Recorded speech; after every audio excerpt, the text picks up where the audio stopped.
بسم اللہ الرحمن الرحیم الحمد للہ رب العالمین والصلاة والسلام علی سید الانبیاء والمرسلین سیدنا و مولانا محمد وعلی آلہ وصحبہ اجمعین اما بعد فاعوذ باللہ من الشیطان الرجیم بسم اللہ الرحمن الرحیم وما ارسلناک الا رحمۃ للعالمین صدق اللہ العلی العظیم۔ محترم بزرگوں، عزیزوں اور بھائیوں، آج کا دن جمعیت علماء ہند کی طرف سے یوم رحمت کے طور پر منایا جا رہا ہے۔ اس کا پس منظر یہ ہے کہ ہمارے ملک میں کچھ بدبخت حضرت نبی کریم صلی اللہ تعالی علیہ وسلم کی شان اقدس میں گستاخیاں کرتے ہیں، اور ہر گستاخ پہلے کے مقابلے میں اور زیادہ بدتمیزی، بد کلامی اور گستاخی کے حدود کو پار کرنے کی کوشش کرتا ہے۔ مسلمان اس کے اوپر احتجاج بھی کرتے ہیں، ناراضگی کا اظہار کرتے ہیں، قانونی کارروائی کے مطالبے کرتے ہیں، لیکن اسی کے ساتھ ہماری ایک ذمہ داری اور بھی ہے کہ ہم نبی کریم صلی اللہ تعالی علیہ وسلم کی ذات ستودہ صفات کی خوبیوں کو، آپ کی شان کو زیادہ سے زیادہ بیان کریں۔ اللہ کے رسول صلی اللہ علیہ وسلم کی ذات اس کی محتاج نہیں ہے۔ آپ کی تعریف تو اللہ جل شانہ نے قرآن پاک کے اندر کی ہے۔ قرآن پاک کے متعدد آیات میں اللہ جل شانہ نے خود نبی کریم صلی اللہ علیہ وسلم کی شان کو بیان فرمایا ہے۔ لَقَدْ جَاءَكُمْ رسول من انفسکم عزیز علیہ ما عنتم حریص علیکم بالمؤمنین رؤوف الرحیم، کہ تمہارے درمیان تمہاری ہی لوگوں میں سے ایک رسول آ چکا ہے، جن کی صفات یہ ہے عزیز علیہ ما عنتم حریص علیکم، جو چیز تمہارے لیے باعث تکلیف ہو، باعث مشقت ہو، باعث پریشانی ہو، وہ ان کو بہت گراں گزرتی ہے۔ حریص علیکم، تمہارا بہت زیادہ بھلا چاہنے والے ہیں، حرص کی حد تک تمہارے خیر خواہ ہیں۔ وبالمؤمنین رؤوف الرحیم، اور تمام ایمان والوں کے ساتھ بہت نرمی کرنے والے، بہت رحم فرمانے والے ہیں۔ اسی طرح جو آیت کریمہ وما ارسلناک الا رحمۃ للعالمین آپ کے سامنے پڑھی گئی، اس میں اللہ جل شانہ نے رسول پاک صلی اللہ علیہ وسلم کی ذات عالی کو پورے عالم کے لیے، اس تمام جہان کے لیے رحمت قرار دیا ہے۔ یہ خود اللہ جل شانہ کا ارشاد ہے۔ اللہ تعالیٰ کی یہ سنت ہے، اللہ کا یہ طریقہ ہے کہ اس نے اپنے نبی کی شان بیان کی ہے، ان کے اوصاف بیان کیے ہیں۔ اور جہاں تک تعلق ہے نبی کریم صلی اللہ علیہ وسلم کے اوپر اعتراض کرنے کا، آپ کی شان کو گھٹانے کی کوشش کا، یہ تو ابتدا سے سلسلہ چل رہا ہے۔ جب وحی الہی نازل ہوئی وَأَنذِرْ عَشِيرَتَكَ الْأَقْرَبِينَ، رسول اللہ صلی اللہ علیہ وسلم سے فرمایا گیا کہ آپ اپنے قریبی رشتہ داروں کو اللہ کا ڈر سنائیے۔ یہ بالکل ابتدائے نبوت کے واقعہ ہے۔ تو رسول اللہ صلی اللہ علیہ وسلم نے قریش کے لوگوں کو، بنی ہاشم کے لوگوں کو کوہ صفا کے دامن میں اکٹھا کیا، ان سے آپ نے کچھ گفتگو فرمائی، توحید کی دعوت دی۔ تو اس پر آپ کا سگا چچا ابو لہب بولا تبّ لک سائر اليوم، لہٰذا جمع تھا نا، تمہارے لیے ہمیشہ ہمیش کی بربادی ہو، تباہی ہو، کیا اسی لیے ہم کو جمع کیا تھا؟ اس پر اللہ جل شانہ نے آیت سورت نازل فرمائی تبت یدا ابی لہب وتب، یہی وہ تنہا بدبخت ہے جس کا نام کے ساتھ قرآن پاک میں ذکر کر کے اس کے حق میں بد دعا کی گئی ہے کہ ہلاک ہو۔ اس نے چونکہ ہاتھ اٹھا کر کہا تھا لہٰذا جماعتنا، ہاتھ سے اشارہ کیا تھا، اللہ تعالیٰ نے فرمایا کہ ہلاک ہو ابو لہب کے دونوں ہاتھ اور خود وہ بھی ہلاک ہو۔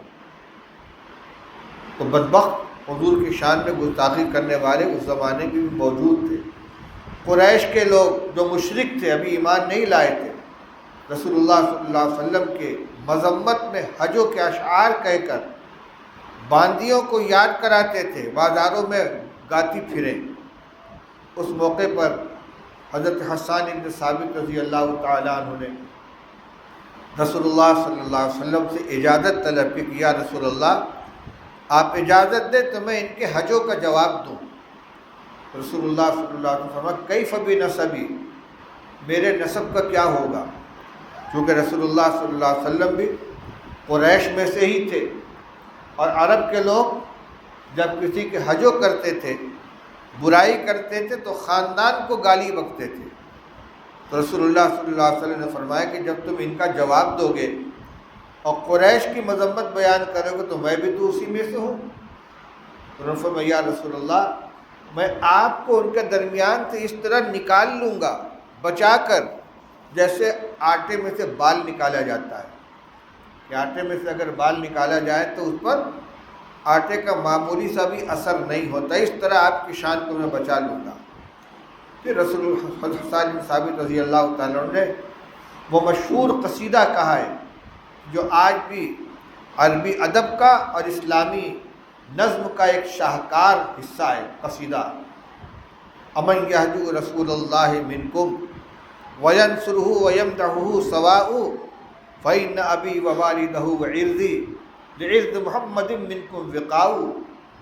فرماتے ہیں قریش کو مخاطب کرتے ہوئے امن یہجو رسول اللہ منکم وینصرہ ویمدحہ سواء، اے قریش کے لوگوں تم میں جو لوگ اللہ کے نبی صلی اللہ علیہ وسلم کی تعریف کہ اللہ کے رسول صلی اللہ علیہ وسلم کی حجوں کرتے ہیں وہ، اور جو آپ کی تعریف کرتے ہیں، آپ کی مدح کرتے ہیں، آپ کی مدد کرتے ہیں، دونوں برابر ہو سکتے ہیں؟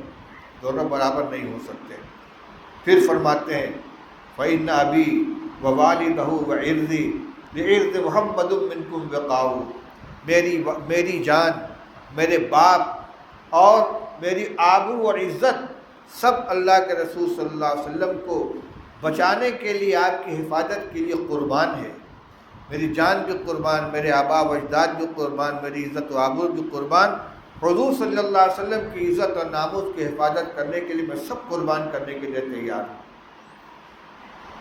بخاری شریف میں ایک روایت حضرت ابو ہریرہ رضی اللہ تعالیٰ عنہ راوی ہے، فرماتے ہیں کہ تم میں کا ایک شخص جو شاعر ہے اور وہ لغو باتیں نہیں کرتا، یعنی حضرت عبداللہ ابن رواحہ رضی اللہ تعالیٰ، چونکہ شعراء بہت سے لا یعنی باتیں بھی کہتے ہیں، تو کہتے ہیں میں جس کا نام لے رہا ہوں وہ لغویات کے شاعر نہیں تھے، یہ غزوہ موتا میں شہید ہو چکے تھے، اس لیے ان کی وفات کے بعد ابو ہریرہ رضی اللہ تعالیٰ کا تذکرہ کرتے ہیں، کہتے ہیں کہ وہ رسول اللہ صلی اللہ علیہ وسلم کے شان میں اس طرح گویا ہے، وہ کہتے ہیں کہ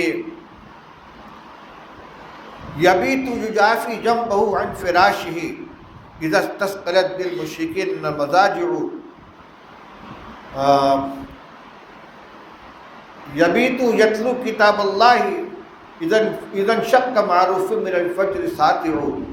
اللہ کے رسول صلی اللہ علیہ وسلم کی رات اس طرح گزرتی ہے کہ آپ کا پہلو بستر سے جدا رہتا ہے، اللہ کے حضور میں کھڑے ہو کر مسلسل قرآن پاک کی آیتوں کی تلاوت کرتے رہتے ہیں، جبکہ مشرکین کفار بوجھل بن کر اپنے بستروں پر پڑے رہتے ہیں۔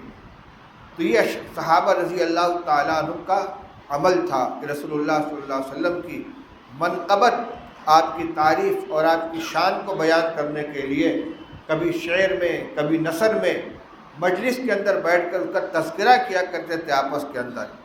ہم آج ان بدتمیزوں گستاخوں کے جواب کے لیے ہماری بھی ذمہ داری بنتی ہے کہ نبی کریم صلی اللہ علیہ وسلم کی شان عالی کو اپنے درمیان بیان کریں، آپ کی صفات کو بیان کریں، آپ کی سیرت کو بیان کریں۔ قرآن پاک میں اللہ تعالیٰ نے ارشاد فرمایا ہے لقد کان لکم فی رسول اللہ اسوۃ حسنہ لمن کان یرجو اللہ والیوم الآخر وذکر اللہ کثیرا۔ فرمایا کہ یقیناً تمہارے لیے اللہ کے نبی صلی اللہ علیہ وسلم کی ذات میں اسوہ موجود ہے، نمونہ موجود ہے اس شخص کے لیے کہ جو اللہ پر ایمان رکھتا ہے اور آخرت کے دن کا یقین رکھتا ہے اور اللہ کا خوب ذکر کرتا ہے، اس کے لیے نبی کریم صلی اللہ علیہ وسلم کی ذات میں نمونہ موجود ہے۔ اسوہ یہ تأسی سے بنا ہے، تأسی کے معنی پیروی کرنا، نقل کرنا۔ اسوہ اس چیز کو کہا جاتا ہے کہ جس کو نمونہ بنا کر اس کی نقل کی جائے۔ تو نبی کریم صلی اللہ علیہ وسلم کی ذات عالی مکمل اسوہ بنا کر بھیجی گئی ہے، نمونہ بنا کر بھیجی گئی ہے۔ آدمی زندگی کے جس مرحلے میں بھی ہو، جون سا بھی کام کرنا چاہے، اس میں اللہ کے نبی صلی اللہ علیہ وسلم کی مبارک زندگی میں عملی نمونہ مل جائے گا، آپ کی ہدایات مل جائیں گی۔ آج ہماری ایک محرومی یہ بھی ہے کہ ہم دم بھرتے ہیں اللہ کے رسول صلی اللہ علیہ وسلم کے ساتھ محبت کا، عشق کا، فداکاری کا، لیکن آپ کا طریقہ اور آپ کی سنت اور آپ کا اسوہ ہماری زندگی سے نکلا ہوا ہے۔ یہ صرف زبانی دعویٰ ہے ہمارا محبت کا اور عقیدت کا، دعوے زوردار کرتے ہیں، لیکن جب عمل کا وقت آتا ہے تو ہم پیچھے ہٹ جاتے ہیں۔ جبکہ ضابطہ یہ بیان کیا گیا ہے تحصیل الہ وانت تظہر حبہ ھذا محال فی القیاس بدیع، کہ اللہ کی محبت کا دعویٰ کرتے ہو اور اس کی نافرمانی کرتے ہو، یہ تو عقل کے اعتبار سے بالکل محال ہے۔ لو کان حبک صادقا لاطعتہ ان المحب لمن یحب یطیع، اگر تمہاری محبت سچی ہوتی تو تم اطاعت کرتے، کیونکہ محبت کرنے والا اپنے محبوب کی بات کو مانتا ہے۔ اگر نبی کریم صلی اللہ علیہ وسلم کے ساتھ ہمیں محبت ہے واقعی اور یہ ہماری ایمان کا جز ہے، تو اپنی تمام چیزوں کے اندر ہمیں آپ صلی اللہ علیہ وسلم کے طریقے کو نمونہ بنا کر اس پر عمل کرنا چاہیے۔ سیرت صرف کتاب سے یا بیان سے زندہ نہیں رہے گی، بلکہ عملی زندگی میں جب سیرت آئے گی تو وہ زندہ رہے گی اور وہ دوسروں کے لیے نمونہ بنے گی۔ آج بھی غیر مسلم اقوام کتابوں کے ذریعے دین کو اور اسلام کو نہیں سمجھنا چاہتے، وہ مسلمانوں کی زندگی کو دیکھ کر سمجھنا چاہتے ہیں۔ کیا وجہ ہے کہ قرن اول میں صحابہ کرام رضی اللہ تعالیٰ عنہ کے قدم جدھر بڑھ گئے، جس علاقے میں پہنچ گئے، بستی کی بستی داخل اسلام ہو گئی، حلقہ بگوش اسلام ہو گئی۔ صحابہ کرام تو خیر بہت اونچے تھے، ہندوستان میں عام طور سے جو اسلام آیا ہے وہ بزرگان دین کے ذریعے سے آیا ہے، اللہ کے نیک بندوں کے ذریعے سے، تاجروں کے ذریعے آیا ہے۔ تاجر کشتیوں پر سوار ہو کر سمندر کے راستے سندھ کے ساحل پہ اترے ہیں اور انہوں نے تجارتیں کی ہیں۔ ان کی سچائی، ان کی امانت داری، ان کے وعدے پورا کرنے اور لوگوں کے ساتھ عدل و انصاف اور رحم دلی کے معاملات نے لوگوں کو گرویدہ بنا دیا کہ یہ کون سے لوگ ہیں، یہ کس مذہب کے ماننے والے ہیں، اور لوگ جوک در جوک حلقہ بگوش اسلام ہوتے گئے۔ حضرت خواجہ معین الدین چشتی اجمیری رحمۃ اللہ علیہ مشہور ہے کہ لاکھوں آدمی ان کے ہاتھ پر ایمان لے آئے۔ کیا چیز تھی؟ ان کے پاس دھن دولت تھا، زمین تقسیم کرتے تھے، روپیہ پیسہ دیتے تھے، کیا چیز تھی؟ وہ ان کے اخلاق تھے، ان کے معاملات تھے، ان کا طریقہ زندگی تھا۔ آج ہم بھی دعوے کے اعتبار سے تو محبت کرنے والے ہیں، لیکن دیکھ لیں آج کل سیزن چل رہا ہے شادی بیاہ کا۔ میں آپ کے سامنے بخیہ نہیں ادھیڑنا چاہتا، لیکن تنہائی میں بیٹھ کر سوچیں کہ اسلام نے، نبی کریم صلی اللہ علیہ وسلم نے نکاح کا جو مبارک طریقہ ہمیں عطا فرمایا تھا اور جس کو اپنی سنت کہا تھا کہ نکاح میری سنت ہے، کیا یہی طریقہ جو ہمارے درمیان رائج ہے، اسی طریقے کا نکاح رسول اللہ صلی اللہ علیہ وسلم کی سنت تھی؟ آپ نے تو اتنا آسان بنا دیا تھا نکاح کو کہ 2 رکعت نماز پڑھنے سے زیادہ نکاح سے فارغ ہونا ہوتا تھا، کوئی اہتمام نہیں ہوتا تھا، اتنی سادگی کے ساتھ نکاح ہوتا تھا کہ بسا اوقات نبی کریم صلی اللہ علیہ وسلم مدینہ طیبہ میں موجود ہیں، آپ کے قریب ترین صحابہ اپنا نکاح کر رہے ہیں اور نبی کریم صلی اللہ علیہ وسلم کو اطلاع تک نہیں، آپ کو خبر بھی نہیں، نہ انہوں نے اہتمام کیا کہ ہم تو حضور سے نکاح پڑھوائیں گے، نہ اس کے لیے کوئی اعلان کیا گیا، نہ رسول اللہ صلی اللہ علیہ وسلم کی شکایت کی۔ 2 واقعے تو بہت مشہور ہیں، ایک جابر بن عبداللہ رضی اللہ تعالیٰ عنہ کا، یہ صاحبزادے ہیں حضرت عبداللہ ابن عمرو ابن حرام رضی اللہ تعالیٰ عنہ کے، جو غزوہ احد کے شہداء میں سے ہیں، اور یہ اپنے باپ کے تنہا بیٹے تھے اور باقی ان کی بیٹیاں تھیں۔ بعض روایات میں 9 کا تذکرہ ہے، بعد میں 7 کا، بعد میں 6 کا۔ اتنی بہنوں کے یہ اکیلے بھائی تھے اور والد شہید ہو گئے اور بے انتہا مقروض تھے۔ رسول اللہ صلی اللہ علیہ وسلم نے ان کی بڑی خبرگیری فرمائی ہے، قرض خواہوں کے پاس سفارش لے کر گئے ہیں کہ باغ میں جو پھل آیا ہے تھوڑا سا لے لو، باقی قرضہ بعد میں لے لینا۔ یہودیوں کا قرضہ تھا مگر وہ مانے نہیں۔ اس موقع پر حضور صلی اللہ علیہ وسلم کا معجزہ ظاہر ہوا، طرح طرح سے آپ ان کی مدد فرماتے تھے، کیونکہ انہوں نے نکاح کیا مدینہ طیبہ میں رہتے ہوئے اور حضور کو خبر نہیں ہے۔ ایک غزوے سے واپس آ رہے تھے، مدینہ کے قریب پڑاؤ ڈالا اور پروگرام یہ تھا کہ صبح یہاں سے مدینے میں داخل ہوں گے۔ حضرت جابر نے فرمایا، یا رسول اللہ میں ذرا جلدی جانا چاہتا ہوں۔ انہوں نے کیوں؟ کہتے میں نے نکاح کیا ہے۔ وہ اچھا، کس سے نکاح کیا ہے؟ کسی کنواری لڑکی سے یا سیبہ سے، یعنی مطلقہ یا بیوہ؟ کہنے لگی نہیں حضرت میں نے تو سیبہ سے نکاح کیا ہے، باقرہ سے نکاح نہیں کیا ہے۔ تو میں تم تو جوان آدمی ہو، کسی کنواری سے نکاح کرتے؟ کہ یا رسول اللہ والد صاحب کی شہادت ہو گئی، میری 9 بہنیں ہیں، میں نے یہ نہیں چاہا کہ انہی جیسی کوئی ناتجربہ کار عورت گھر میں لا دوں، میں ایسی عورت سے نکاح میں نے کیا ہے جو ان کے لیے ماں کا کردار ادا کرے، ان کی خدمت کر سکے۔ یہ ایثار تھا ان کا۔ دیکھیے